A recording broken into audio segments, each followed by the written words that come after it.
4차 산업혁명을 통해 우리 사회와 경제, 과학기술은 앞으로 더 다양하게 변화할 것으로 예상됩니다.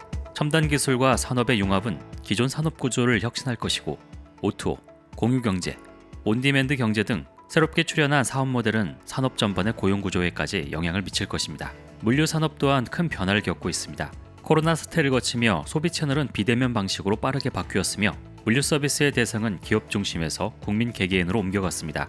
이렇게 물류 산업 구조 전반이 변화하면 일자리 창출과 고용 구조 역시 영향을 받게 되겠죠. 기술 발전에 따른 물류 산업의 일자리, 앞으로 과연 어떻게 변화할까요? 한국교통연구원에서는 2030년까지 물류 산업 분야의 일자리가 어떻게 변화할 것인지 전망했습니다. 이를 위해 물류 산업에 영향을 미치는 환경 변화 요소를 도출하고 계량적 추정 모형을 사용했습니다. 특히 기술이 혁신적으로 발전하는 상황에서 물류 산업 일자리가 지금까지 예측과는 달리 어떻게 변화할 것인지 분석하고 이에 대응하기 위한 정책을 제안했습니다. 먼저 물류 산업의 일자리 전망을 살펴볼까요? 운수업 조사 보고서와 플랫폼 기반 배달 서비스, 물류 정보 처리 서비스업 고용 추정 등 관련 통계를 통합하여 추정한 결과 물류 산업 일자리는 2018년 기준 893.3천 명에서 연평균 0.45%씩 증가할 것으로 보입니다. 이 추세대로라면 2030년 물류 산업의 일자리는 약 943.1천 명에 이를 것으로 예상되고요. 그렇다면 직종에 따른 물류 산업 일자리의 전망은 어떨까요?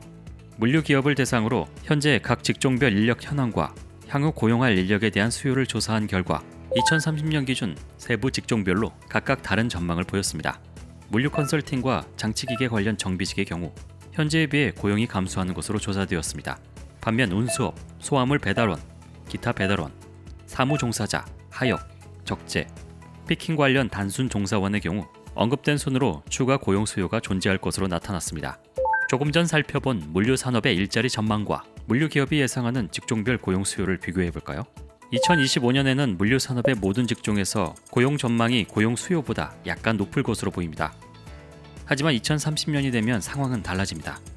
일부 직종의 고용 수요에 비해 일자리 전망 수치가 상당히 낮을 것으로 분석되기 때문이죠. 특히 운전 종사원, 배달원, 현장 노무직 등 주로 현장 인력에서 이러한 수치가 나타나므로 물류 현장에서 인력난을 마주할 가능성이 높을 것입니다. 그 외 관리자, 전문가 같은 고급 인력 또한 약 1877명 정도 부족할 것으로 분석되었습니다. 앞서 언급했듯이 기술 혁신은 우리 사회와 산업 구조를 크게 바꿀 것입니다. 그렇다면 급격히 변화하는 상황 속에서 물류 산업의 고용 전망과 물류 기업의 고용 수요는 어떻게 달라질까요?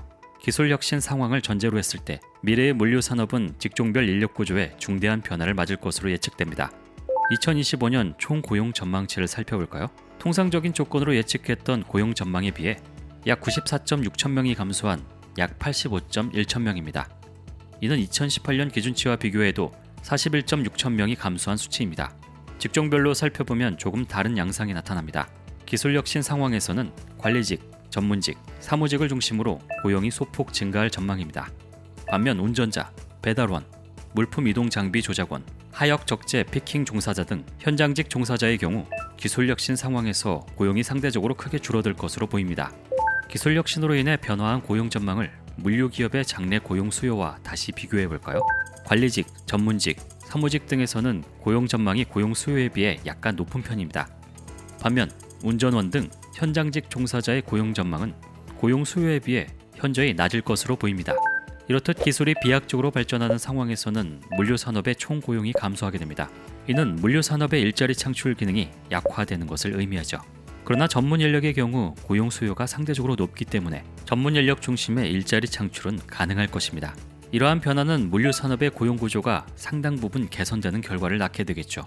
따라서 미래의 물류 산업 일자리 정책은 단순히 일자리의 양을 늘리는 것보다 일자리의 질적 수준을 높이는 것에 집중해야 합니다.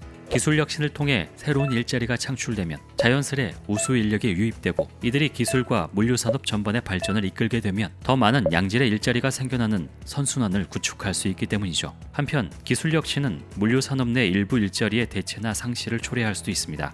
이 경우에 해당하는 인력이 정상적인 경제 활동을 해나가려면 그에 맞는 종합적인 정책을 마련하는 것이 중요합니다. 예를 들면 직업 전환 교육, 실업 복지 정책 등 다른 업종으로의 전환을 유도하는 방법이 있겠습니다. 앞서 전망한 내용을 토대로 한국교통연구원에서는 물류 일자리 개선을 위한 3대 추진 전략과 14대 정책 방안을 제시합니다. 이러한 정책 방안이 국토교통부를 비롯한 물류 관련 정책 부서에서 추진할 실제 정책으로 입안되어 집행되려면 체계적인 사후 관리가 필수적입니다. 14대 정책 방안은 단기 정책은 물론 향후 10년까지의 중장기 정책을 모두 포함하는데요. 그 성격 또한 법 개정, 제도 개선, 정책 사업, 연구 개발 등으로 종합적입니다. 체계적인 추진을 위해 물류 관련 정책의 최상위 계획인 국가 물류 기본 계획에 반영한다면 실효성을 가지고 추진될 것입니다. 자세한 연구 내용 및 결과는 한국교통연구원에서 발간한 2020년 기본 연구 보고서 인구 산업 구조 변화에 따른 물류 시장 일자리 정책에서 확인하실 수 있습니다.